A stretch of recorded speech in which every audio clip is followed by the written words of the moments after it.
from Los Angeles. I have an absolutely not and an absolutely yes for you. Okay. The absolutely yes. My husband bought me tickets to your May 7th show at the Montalban, and you absolutely crushed it, girl. You looked fire. The tan, the extensions, the boots, hot. And you were hilarious. So absolutely yes to you, girl. Thank The you. absolutely not. My husband, also a Jeff, hadn't seen your comedy before, and he latched on to the phrase big juicy titties. Mm. And now he's walking all around the house like big juicy titties this and big juicy titties that. Like, shut the fuck up, Jeff. Yeah. You're killing the joke, bro. So that's an absolutely not to my husband thinking he can take your phrase and say it 800 times a day. Yeah. Relax, Jeff.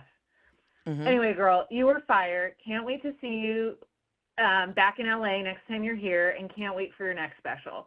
Love and light. Tiramisu, bitch. Well, you just made my day. Thank you for coming to the show. Your husband deserves a nice little dick tickle for buying you tickets. And honestly, I'm not upset that he latched onto something. The best part about that joke, saying big juicy titties, is it's in reference to something my dad said. And so, that's already deep and kind of twisted and fucked up. So that makes it even better. I love a big juicy titty. Maybe because I'm Southern, we describe any sort of, it could be any body part, but we always add a little chicken element to it. You know what I mean? And when I describe a sandwich, I'm like, that's a juicy, tender chicken. So if I'm going to describe a titty, it's got to be big and juicy. You know what I mean? You can tell when they're moisturized, they're a little supple, they got a nice grip to them. If you had to dip it in honey mustard, you'd be able to get a handful of it, and you'd have minimal sauce on your fingers because there's enough meat there to really get into that little cup of sauce. Do you know what I'm saying?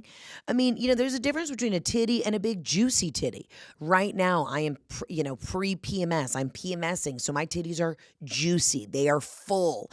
Every woman knows that feeling right before you start your period. Your areolas are a little flush. The nips are a little out. They're just a little pop. The breasts are just engorged, if you will. Also, another word I love. We don't say engorged enough. A lot of things can be engorged. People don't like moist. Get mature. These people who are like, I hate the word moist. Get a life. Unbelievable. Again, juicy, moist. I'm talking about chicken here. I am also talking about breasts.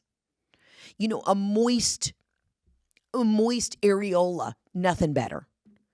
You're out in Italy under the Sicilian sun, a little moisture around the nip region because you're not wearing a bra and a linen dress, drinking Aperol Spritz, smoking a Capri, just living your best life. That's a moist titty. And there's nothing to be ashamed of. So I love it. I love big, juicy. And maybe because my mom's a chef, I've always just been very expressive.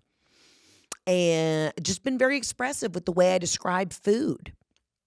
I told you I did that mukbang, and I was just doing it for shits and giggles. I didn't even really know what it was.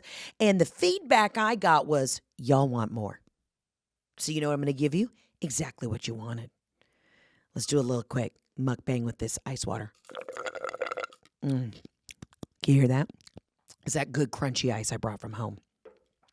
So I love it. I love when the guys come and they have a fucking blast. Comedy's fun. It's supposed to be fun for everybody. It's not just for the gals and the gays. It's also for the guys. Half my, new special is me explaining to the guys why we're upset in a very connected way. I love a big juicy titty, though. Speaking of big juicy titties, I got to take this sweatshirt off. Shout out to Ghost Dye. Hold on. She made me a sweatshirt with all my dogs on it. Hold on. I gotta take this off. Oh my God, I'm sweating. Okay, hold on. Oh, geez. Give me a sec. Oh, God, that soreness from where my PT just stuck a bunch of needles right into my traps. Do you know you can Botox your traps? She said that might also help with severe neck pain too. Botoxing my traps. I don't know if it would make them smaller. To me, that seems like a real double-edged sword because then your muscles would like atrophy. But she stuck a dry needle in my trap and oh my God, now I'm getting sore. I can't wait to get out of here and go to the chiropractor. Again, wellness. It's the month of wellness. And if you guys have any other tips and tricks, by all means, slide into my DMs.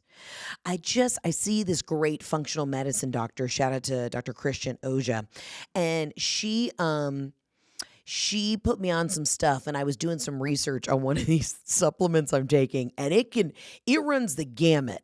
It can help you stop drinking alcohol, to helping you with inflammation, to helping if you have long haul COVID.